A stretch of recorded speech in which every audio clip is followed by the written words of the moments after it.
Welcome to TV triple nine news. Yadadri Bhuvanagiri జిల్లా చౌటుప్పల్ పట్టణ కేంద్రంలో బీఆర్ఎస్ ఆధ్వర్యంలో భారీ ర్యాలీ నిర్వహించారు. అనంతరం మాజీ ఎమ్మెల్యే కూసుకుంట్ల ప్రభాకర్ రెడ్డి మాట్లాడుతూ తెలంగాణ ముఖ్యమంత్రి రేవంత్ రెడ్డి ప్రభుత్వ పాలన పూర్తిగా విఫలమైందని, త్వరలో మళ్లీ కేసీఆర్ ముఖ్యమంత్రి కాబోతున్నారని ఆశాభావం వ్యక్తం చేశారు.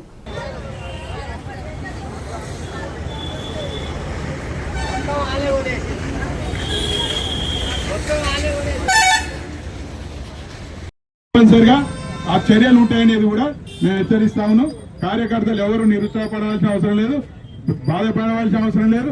నేనున్నా, పార్టీ ఉంది. మీకు కాలుకు ముల్లెరిగితే ఇలా నోటితోటి పండ్లతోటి తీసి మీ రుణం తీసుకుంటాను ఈ సందర్భంగా తెలియజేస్తా ఉన్నాను. జై తెలంగాణ. కేసీఆర్ గారి నాయకత్వం, కేసీఆర్ గారి నాయకత్వం, కేటీఆర్ గారి నాయకత్వం, కేటీఆర్ గారి నాయకత్వం, హరీష్ రావు గారి నాయకత్వం, హరీష్ రావు గారి నాయకత్వం, జగదీశ్వర్ రెడ్డి గారి నాయకత్వం. అమర వీరులకు, అమర వీరులకు వద్దురా పాలన, వద్దురా పాలన, వద్దురా పాలన, ఈ రాష్ట్రం వద్దురా పాలన, వద్దురా పాలన.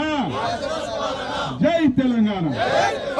నేను చేసే డిమాండ్ ఏవైతే ఉన్నాయో ఆ డిమాండ్లను తక్షణం నెరవేర్చకపోతే మిమ్మలను వెంటాడుతాం, వేటాడుతాం. తప్పనిసరిగా ఆ పని పూర్తయ్యేంత వరకు మేము నిద్రపోమని, ప్రజల పక్షాన్ని ఉంటామని, ప్రజల గొంతుకై ఉంటామని, ప్రజల తరపున పోరాటం చేస్తామని ఒక ప్రతిపక్ష నాయకులుగా మేము మా కర్తవ్యంగా ముందుంటామని తెలియజేస్తూ పత్రికా మిత్రులకు, ఇక్కడికి వచ్చిన వారికి ప్రతి ఒక్కరికి కూడా పేరు పేరున కృతజ్ఞతలు తెలియజేస్తున్నాను.